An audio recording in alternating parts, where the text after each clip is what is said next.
Encerradas as eleições de 2022, nós vamos conversar com o nosso comentarista e especialista em política, Dr. Noemir Felipeto, para a gente tirar algumas dúvidas com relação à eleição deste ano, tanto do primeiro turno que já foi, quanto do segundo turno.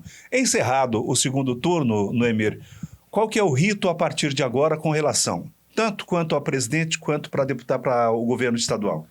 Encerrado a eleição, Antônio Carlos, os candidatos têm que prestar contas.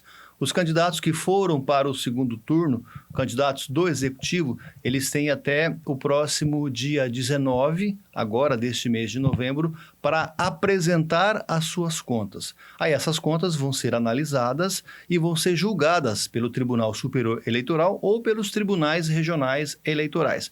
Elas poderão ser aprovadas com ressalvas, reprovadas ou consideradas não prestadas. Se elas forem aprovadas com ressalva ou mesmo reprovadas, e aí caberá recurso, esses eleitos serão diplomados pela Justiça Eleitoral, presidente e vice-presidente pelo TSE, governadores e vice-governadores, deputados federais, estaduais, senadores, pelos tribunais eleitorais respectivos de cada estado, e essa diplomação vai até o próximo dia 19 de dezembro. Então, até o dia 19 de dezembro, todos têm que estar efetivamente diplomados para posteriormente serem empossados. Se as contas não forem aprovadas, o candidato ele tem um prazo para voltar a prestar essa conta? É aquilo que eu disse. Se as contas não forem aprovadas, caberá recurso ao próprio tribunal, ou regional eleitoral, ou o TSE, o Superior Eleitoral. O que não pode, o que é condição para elegibilidade e para que o candidato possa tomar posse,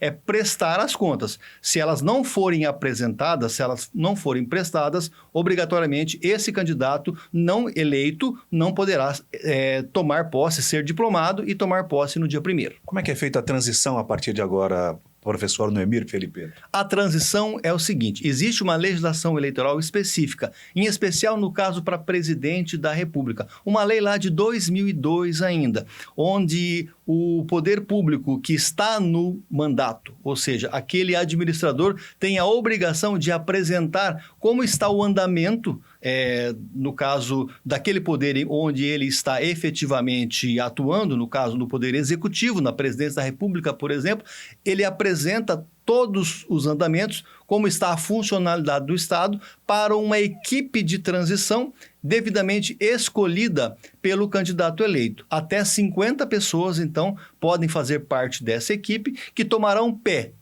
conhecimento de como está a situação daquele poder, no caso do Poder Executivo, para que não seja pego de surpresa a partir de 1º de janeiro, quando efetivamente tomarão posse e passarão a administrar o Brasil ou os estados em que foram eleitos os respectivos governadores. Quem não votou no segundo turno e não justificou ainda, tem até quando de prazo para justificar? O prazo é 60 dias a partir da eleição, a contar da eleição. Então, se eu não votei no primeiro turno, eu tenho até o dia 1º de dezembro para fazer a minha justificativa. Eu tenho que justificar à Justiça Eleitoral o porquê eu não fui votar. Se eu estive fora, se eu estava adoentado, por exemplo, ou efetivamente pagar uma multa. E no caso do segundo turno, também o prazo é de 60 dias a partir do dia 30 de novembro, quando foi realizado a eleição, aliás, 30 de outubro, quando foi realizada a eleição de segundo turno. Se falou muito com relação à urna eletrônica,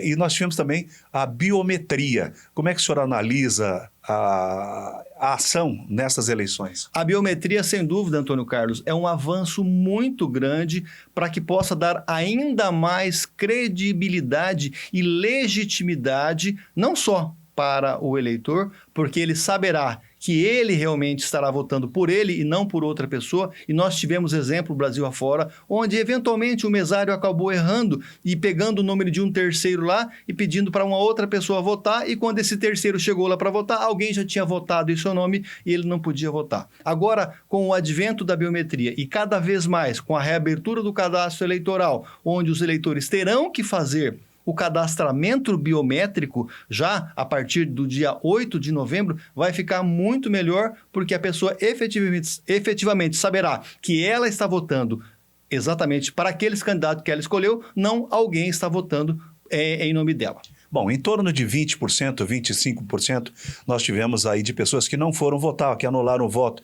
Era já esperado esse número ou não? Sem dúvida. Isso faz parte das estatísticas das eleições anteriores.